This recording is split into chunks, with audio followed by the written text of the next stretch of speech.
Alright, fucking degenerates, welcome to the first episode of Hentai Review with your host, the name Solars. I want to kill myself. Today, we have Itadaki Seiki, one of the most famous hentais out there. Our story starts with Kanzaki receiving a love letter from another person in another class telling him to go to the PE storage room. So he ends up going there and he meets this redheaded girl called Mari.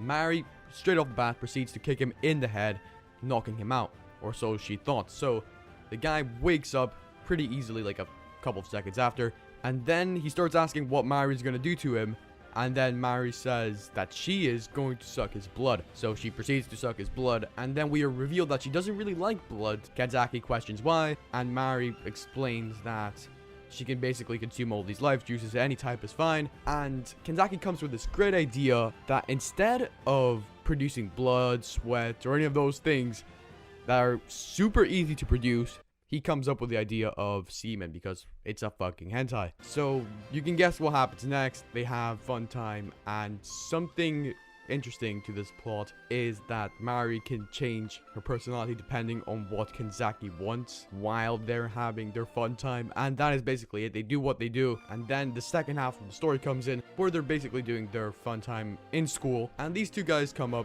and you can guess what happens next. So they do what they have to do. We learn that no one else can really allow her to like change stuff about herself, right, except Kanzaki, and that is basically it. So there is a second part which is like 5 minutes long, which starts with Kanzaki having a dream of Mari cheating on him with another guy. Kanzaki wakes up and he makes the good decision of not wanting to be with Mari anymore. But then Mari gets pissed off, and then she just proceeds to start doing what she does. That is basically it. She turns into a cat at the end, and they do what they do. The animation was a 7 out of 10. It wasn't a slideshow like other hentais, and you could actually see movement, which is a plus.